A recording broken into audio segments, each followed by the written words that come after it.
എങ്ങനെയാണ് ACL surgery ചെയ്യുന്നതെന്ന് നമുക്ക് നോക്കാം. ഇത് കാൽമുട്ടിലെ പൊട്ടിയ ACL ലിഗമെന്റ് ശരിയാക്കുന്നതിനു വേണ്ടിയുള്ള ഒരു സർജറിയാണ്. ഇതിനായി ആദ്യം തന്നെ പേഷ്യന്റിന് അനസ്തേഷ്യ കൊടുത്തും മയക്കുന്നു.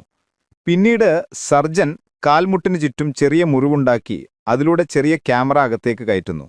ഈ ക്യാമറയിലൂടെ സർജൻ കാൽമുട്ടിനകത്തെ കാര്യങ്ങൾ നിരീക്ഷിക്കുന്നു. പിന്നീട് പൊട്ടിയ ACL സർജൻ നീക്കം ചെയ്യുന്നു. ഇത് തുടയുടെ പിൻഭാഗത്ത് നിന്നോ കാൽമുട്ടിൽ നിന്നോ മറ്റൊരാളിൽ നിന്നോ എടുക്കുന്ന ഗ്രാഫ്റ്റുകൾ ഉപയോഗിച്ച് മാറ്റിവെക്കുന്നു. ഈ പുതിയ ഗ്രാഫ്റ്റ് പഴയ ACL ഇരുന്ന കൃത്യമായ സ്ഥലത്ത് വച്ച ശേഷം സ്ക്രൂവോ മറ്റു ഉപകരണങ്ങളോ ഉപയോഗിച്ച് ഉറപ്പിക്കുന്നു. ഗ്രാഫ്റ്റ് സ്ഥാപിച്ച ശേഷം സർജൻ എല്ലാം കൃത്യമായി പരിശോധിച്ചുറപ്പിക്കുന്നു. അതിനുശേഷം മുറിവുകൾ തുന്നി കാൽമുട്ട് കെട്ടിവെക്കും.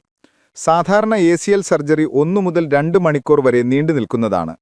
പിന്നീട് കുറച്ചു മാസം നീണ്ടു നിൽക്കുന്ന ഫിസിയോതെറാപ്പി ആവശ്യമാണ്. നിങ്ങളുടെ ശരീരത്തിനെപ്പറ്റിയുള്ള കൂടുതൽ അറിവുകൾക്കായി ഡോക്ടർ ടിൻഡുവിനെ ഫോളോ ചെയ്യുക.